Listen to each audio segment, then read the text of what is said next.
नमस्कार दोस्तों, कैसे हैं आप सब लोग। उम्मीद करता हूँ अच्छे होंगे, अपनी स्टडी अच्छे से कर रहे होंगे। दोस्तों, आज दिनांक 19 मार्च 2026 को प्राइम एजुकेशन हब के इस यूट्यूब चैनल पे मैं आप सबका स्वागत करता हूँ। चलिए दोस्तों, बिना आपका समय खराब किए सीधे चलते हैं हमारी आज की डिस्कशन पे। तो हमारी आज की डिस्कशन में जो इम्पोर्टेंट बात हमने ऐड करी है वो है राजस्थान दिवस को लेके। देखिए दोस्तों, 30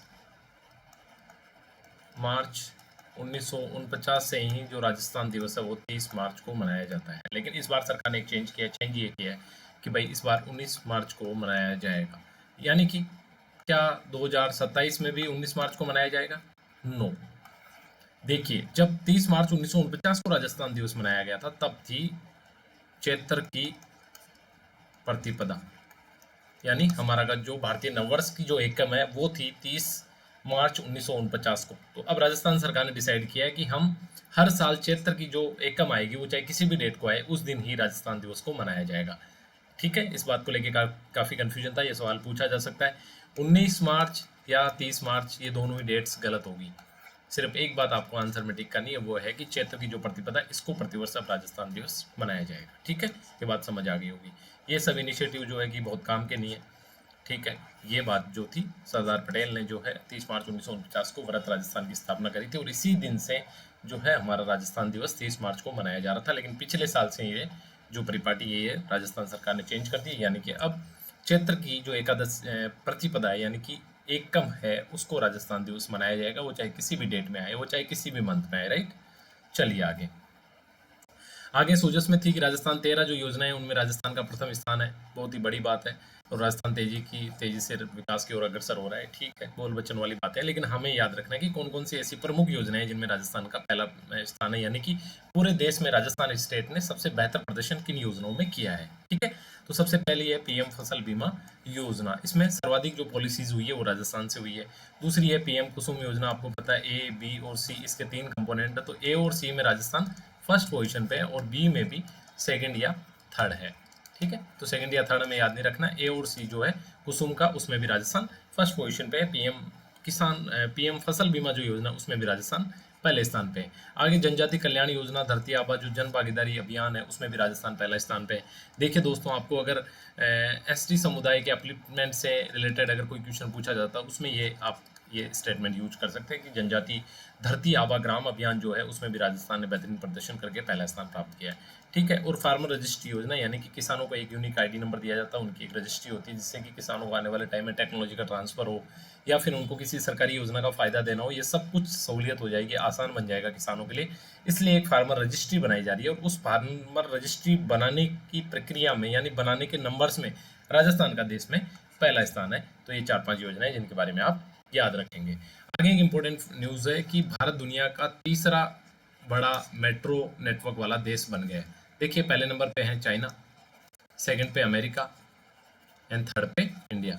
और अब आप देखेंगे बहुत सारी यानी कि मैक्सिमम रैंकिंग में America first, China second and India third आने लगा है। तो मेट्रो में भी हमारा जो है थर्ड लार्जेस्ट जो वर्ल्ड वाइड जो नेटवर्क है वो है हमारा। यानी कि हमारा जो नेटवर्क है, मेट्रो का जो जाल है यानी मेट्रो की जो लंबाई है, मेट्रो का जो ऑपरेशन है, मेट्रो का नंबर ऑफ सिटीज में जो मेट्रो चलती है, इस सारी की सारी प्रक्रिया में हम दुनिया में कौन से स्थान पे? तीसरे स्थान पे।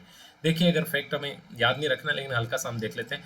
1143 किलोमीटर की मेट्रो लाइनें जो है वो बीत चुकी है, यानी कि उन पे परिचालन चालू हो चुका है, वहाँ पे डे टू डे मेट्रो चलती है। 936 किलोमीटर जो है अंडर कंस्ट्रक्शन है यानी कि निर्माणाधीन है, जिसको आने वाले कुछ सालों में विस्तार हो जाएगा। और 29 शहरों में मेट्रो। देखिए, 2014 में केवल 5 सिटी थी जहाँ पे मेट्रो थी और आज 2026 में 29 शहर हो चुके हैं। यानी कि बहुत अच्छी प्रोग्रेस हमने मेट्रोज के निर्माण में करी है। देखिए दोस्तों, मेट्रोज क्यों इंपॉर्टेंट है? मेट्रोज इसलिए इंपॉर्टेंट है क्योंकि आपको पता है आपके शहरों में जो है पोल्यूशन एंड ट्रैफिक दोनों की ही समस्या हमारे इंडियन सिटीज़ में काफ़ी मेजर प्रॉब्लम है और मेट्रो इन दोनों ही समस्याओं का एक समाधान प्रस्तुत करती है।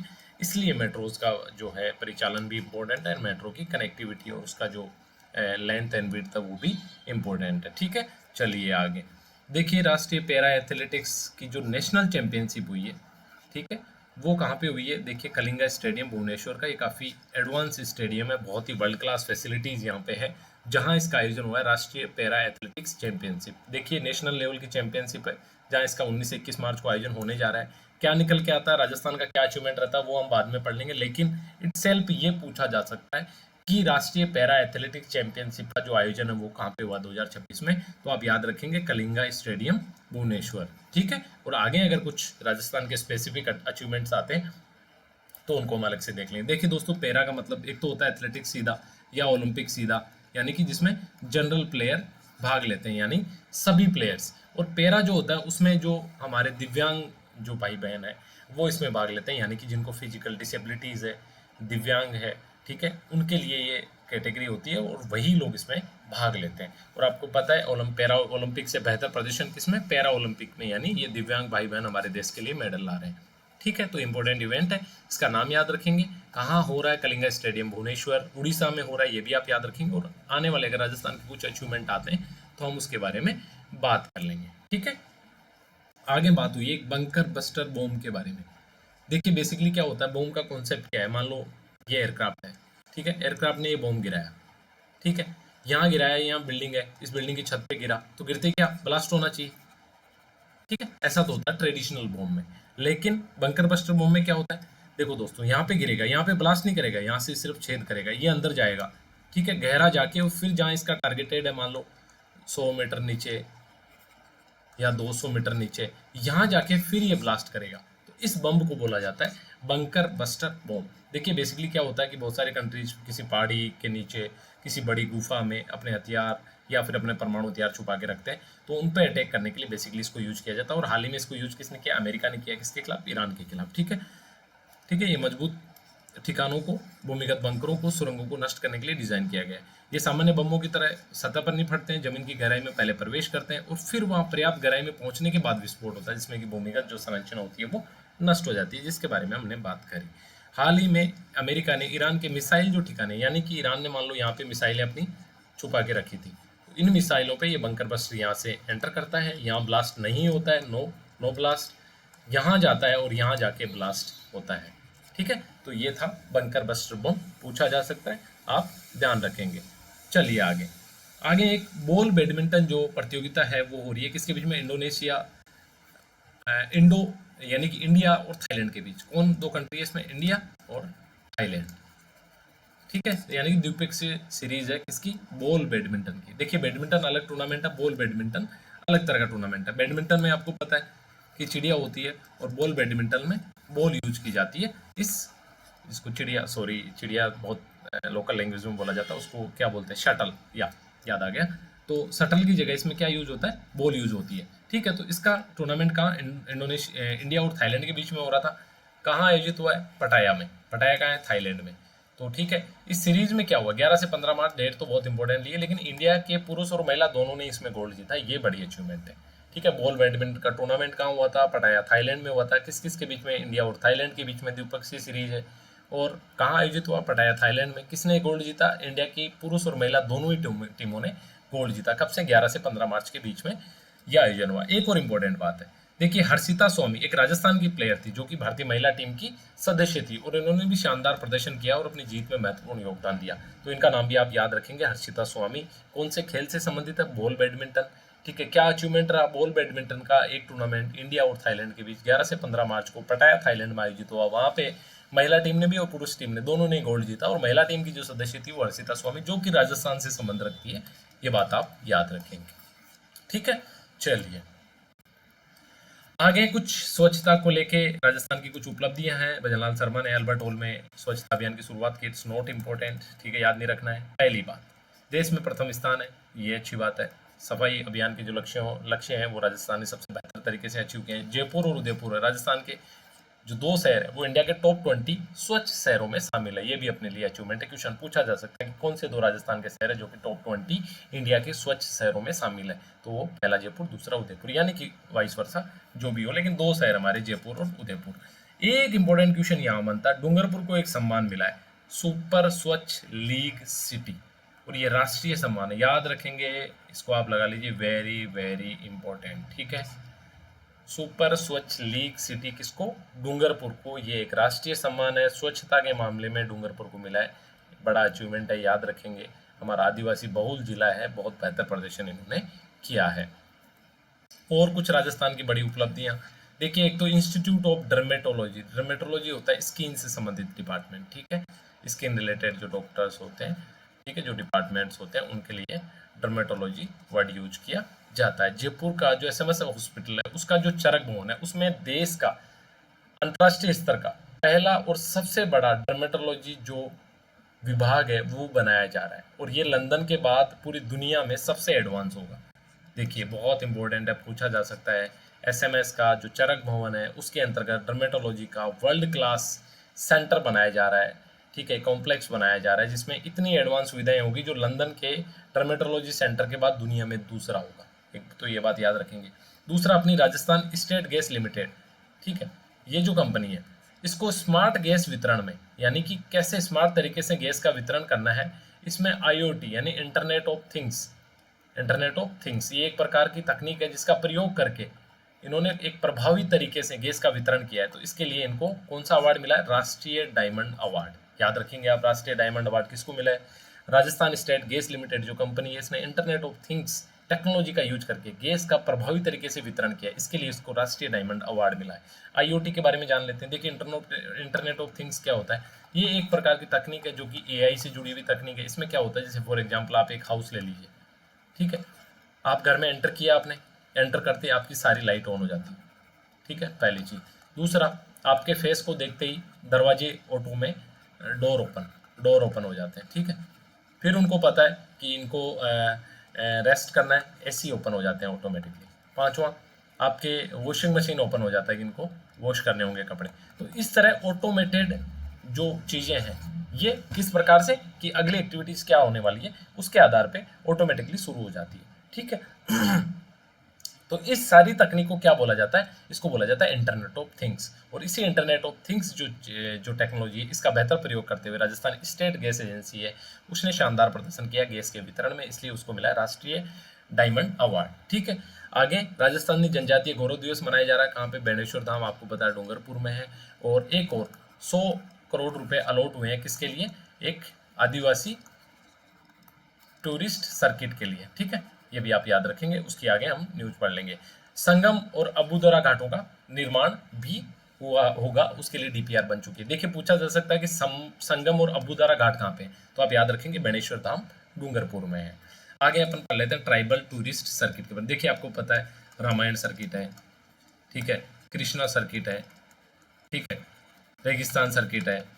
तो इस प्रकार की अलग अलग थीम पे तो एक ट्राइबल सर्किट भी बनाया जा रहा है, कहाँ पे? राजस्थान में। उसके लिए 100 करोड़ रुपए का प्रावधान किसने कर दिया? राजस्थान सरकार ने, ठीक है। क्या किया जाएगा? आदिवासी बहुल्य जो जिले हैं, यानी एक से अधिक जो जिले हैं उनके सांस्कृतिक और धार्मिक स्थलों को जोड़कर, यानी कि जो सांस्कृतिक रूप से इंपॉर्टेंट है, जो धार्मिक रूप से इंपॉर्टेंट है, ऐसे स्थलों को जोड़कर 100 करोड़ रुपए की लागत से ट्राइबल एक सर्किट विकसित किया जाएगा। इससे क्या होगा? जनजातीय समाज की जो विशिष्ट संस्कृति है और एक तो उसका प्रचार प्रसार होगा, उसका संरक्षण होगा, और वहाँ के जो लोकल युवा है उनके लिए भी रोजगार के रास्ते खुलेंगे। जैसे मान लो किसी ने टूरिस्ट गाइड का काम मिल गया, किसी का होटल व्यवसाय मिल गया, किसी ने चाय की टपरी लगा ली, व्हाटएवर, तो उनके रोजगार का जो एक्सपेंशन है वो होगा। इसमें जो 4 प्रमुख स्थान है वो कौन कौन से जो इस टूरिस्ट सर्किट का हिस्सा होंगे?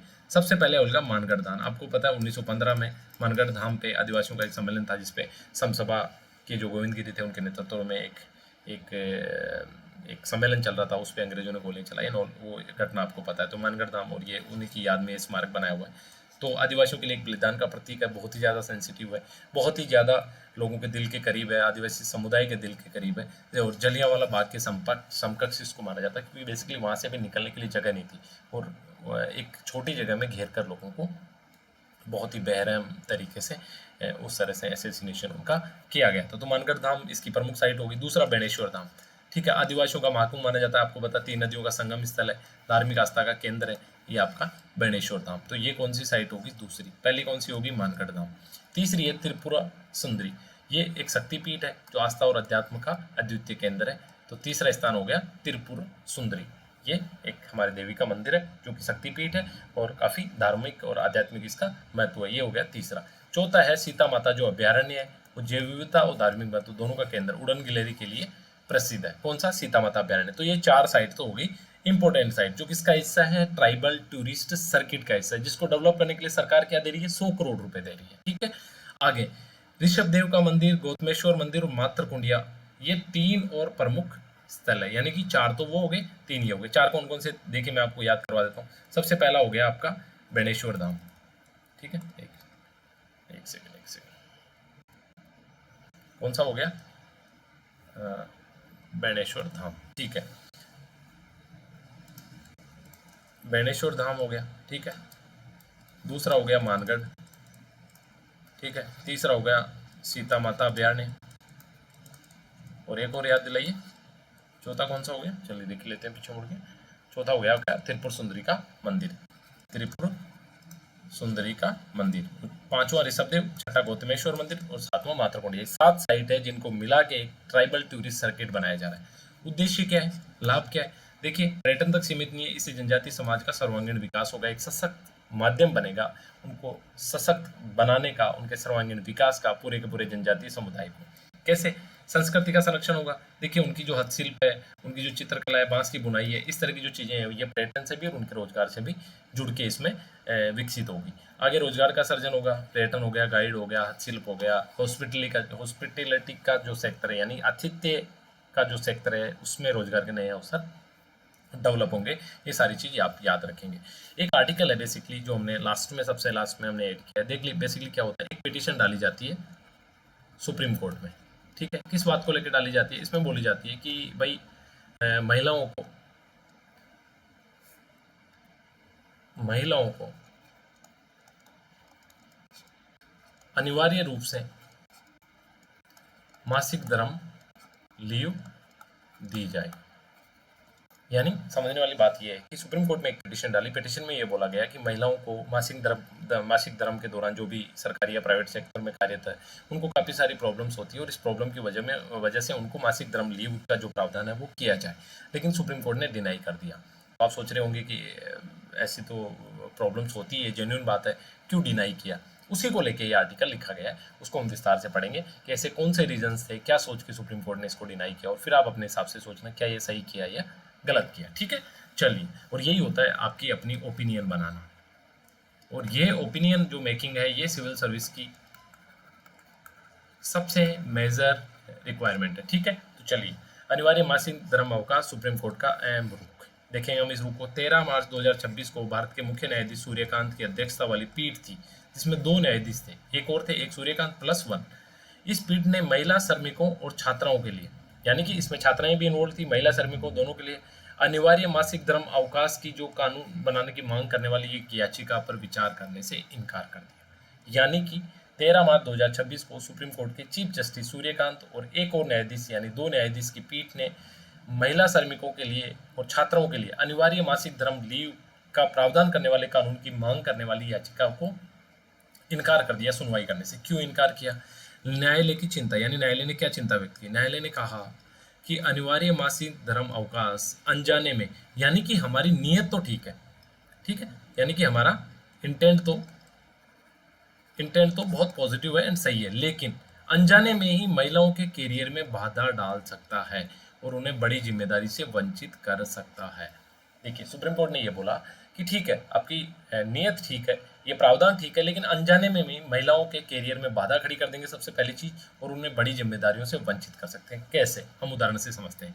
देखिए, अगर अनिवार्य मान लो मंथ में 5 डेज का जो लीव का प्रावधान हो महिलाओं के लिए कर दिया जाता है, तो प्राइवेट सेक्टर में जो अभी महिलाओं को नियुक्ति देते हैं, वो सोचेंगे कि यार हमें तो 25 वर्किंग डेज ही उनके काम के मिलेंगे, 5 दिन का हमें तो हमारी कंपनी को ओवरऑल नुकसान हो जाएगा। तो बेसिकली वो डिमोरलाइज होंगे महिलाओं को हायर करने में। तो हो सकता है महिलाओं के लिए जो अपॉर्चुनिटीज ऑलरेडी कम है वो और कम हो जाएगी। साथ ही बड़ी जिम्मेदारियां, आपको पता है सीईओज वगैरह जैसी पोस्ट है, उनमें महिलाएं की भागीदारी वैश्विक भागीदारी से काफ़ी कम है, इंडिया में ऑलरेडी कम है। और अगर इस तरह का प्रावधान हो जाता है तो सुप्रीम कोर्ट की चिंता बहुत जायज़ है कि ये बड़ी जिम्मेदारियां मिलने से और जो मौके हैं महिलाओं को जो वैसे ही कम मिल रहे हैं वो और कम हो जाएंगे। ये 2 चिंताएं थी।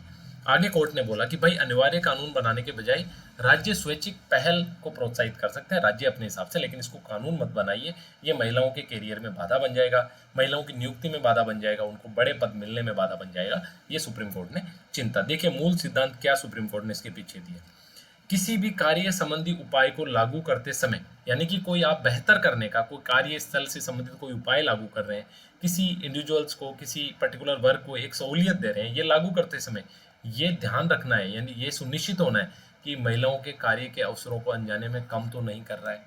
यानी कि कोई भी प्रावधान लागू करते समय आपको ये विशेष ध्यान रखना है कि ये प्रावधान किसी न किसी रूप में क्या महिलाओं के लिए काम के जो अवसर हैं उनको कम तो नहीं कर रहे हैं, क्योंकि ऑलरेडी हमारा जो पार्टिसिपेशन है वो काफ़ी कम है। अलग अलग राज्यों ने कुछ नीतियां बना रखी है। उड़ीसा ने बना रखा है कि 55 वर्ष तक की महिला एक अतिरिक्त छुट्टी प्रति माह ले सकती है। केरल ने ये बोला है कि आईटीआई और विश्वविद्यालय में महिला प्रशिक्षु जो अप्रेंटिस काम कर रहे हैं वो मासिक धर्म अवकाश के लिए प्रावधान है वो ले सकते हैं। कर्नाटक ने भी एक दिन के अवकाश का प्रावधान किया है। तो ये सारी चीजें जो है वो कर रखी है किसने, अलग अलग स्टेट ने।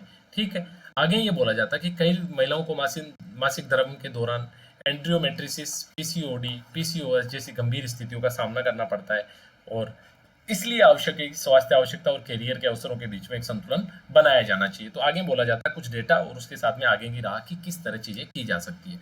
देखिए, वैश्विक जो अनुभव है वो भी अच्छा नहीं है। 2023 में स्पेन ने एक कानून लागू किया और इसको ऐतिहासिक बताया गया कि ये बहुत ही ज्यादा ऐतिहासिक कानून है, लेकिन महिलाओं ने इसका ज्यादा उपयोग नहीं किया, क्योंकि आपको पता है उपयोग से जुड़ा हुआ है उनका कैरियर सीधा सीधा। ठीक है, आगे जाम्बिया में प्रावधान किया गया इसका, लेकिन कुछ महिलाओं ने इसका दुरुपयोग भी किया। तो ये वैश्विक रूप से भी जो दो एग्जाम्पल हमारे सामने है उससे भी कोई अच्छी चीजें निकल के नहीं आती। आगे बोला जाता है भारत की स्थिति। भारत की महिला श्रम में भागीदारी दर LFPR इसको बोला जाता है 2017-18 में मात्र 23.3% थी, जो 2023-24 में बढ़ के 41.7% हो गई है। और ये भी बेसिकली ग्रामीण महिलाओं के कारण, जो मनरेगा और बाकी घर के कामकाज में जो शामिल महिलाएं हैं उन सबको काउंट करने की वजह से। तो बेसिकली ये है, इस डाटा से निकल के आता है कि महिलाओं की भागीदारी काफ़ी ज़्यादा कम है इंडिया में ऑलरेडी, और अगर इस तरह के प्रावधान लागू होते हैं तो ये और ज़्यादा हतोत्साहित कर सकता है महिलाओं के लिए कैरियर ऑप्शन। आगे क्या किया जा सकता है, देखिए कार्यस्थलों पे यानी वर्किंग प्लेस पे फ्री सैनिटरी पैड्स वगैरह उनको अवेलेबल करवाए जा सकते हैं, मेडिसिन वगैरह अवेलेबल करवाई जा सकती है, और मौजूदा जो अवकाश के प्रावधान है उनमें थोड़ा लचीलापन उनको दिया जा सकता है। यह बेहतर विकल्प है, क्योंकि नेक इरादे वाली नीति महिला भागीदारी में बाधा नहीं बननी चाहिए। यानी कि ये नीति जो है ये नेक इरादों वाली है, इसमें बेहतर सोचा जा रहा है, लेकिन ये भी महिलाओं के लिए एक प्रकार की समस्या बन सकती है। तो इसके बारे में हमें विचार करना पड़ेगा। देखिए दोस्तों, आज हमने डिस्कस किया था सबसे पहले राजस्थान दिवस के बारे में कि ये अब चैत्र शुक्ल की प्रतिपदा को प्रतिवर्ष मनाया जाएगा। भारत विश्व का तीसरा बड़ा मेट्रो नेटवर्क बन गया है। बॉल बैडमिंटन में राजस्थान की महिला और पुरुष, इंडिया की महिला और पुरुष दोनों ने गोल्ड जीता। हर्षिता स्वामी जो है राजस्थान से एक महिला खिलाड़ी थी, जिसका योगदान काफी अच्छा रहा है। ठीक है, और आगे SMS अस्पताल में देश का पहला इंटरनेशनल डर्मेटोलॉजी जो सेंटर है वो बनाया जा रहा है, जो कि वर्ल्ड क्लास होगा, इंग्लैंड के बाद नंबर 2 पे होगा। और सुप्रीम कोर्ट ने जो डिसीजन दिया उसके बारे में हमने एनालिसिस करी, और आप खुद बनाइए अपनी ओपिनियन। कुछ देखिए, ओपिनियन बनाने का मतलब है आपके पास आर्ग्यूमेंट होना चाहिए। आप इमोशनल बात नहीं करेंगे, आप फैक्ट्स के बेस पे बात करेंगे, यानी कि आपके पास पक्ष और विपक्ष दोनों तरह का आर्ग्यूमेंट हो, फिर आप एक बैलेंस अप्रोच लेते हुए अपनी बात कह सकें। इसी को बोला जाता है एनालिसिस, इसी को बोला जाता है क्रिटिकल एनालिसिस। ठीक है, चलिए फिर कभी और इसके बारे में विस्तार से बात करेंगे। ये थी हमारी आज की डिस्कशन। उम्मीद करता हूँ आपको डिस्कशन पसंद आई होगी, और पसंद आने से ज़्यादा इंपॉर्टेंट है कि आपके लिए डिस्कशन फायदेमंद हो। यही मायने रखता है और यही इस डिस्कशन का उद्देश्य है, इसके अलावा कुछ भी नहीं है। ख्याल रखिए अपना, मिलते हैं कल फिर एक नए डिस्कशन के साथ, एक नई जोश के साथ। तब तक आप अपनी तैयारी करते रहिए। जय हिंद।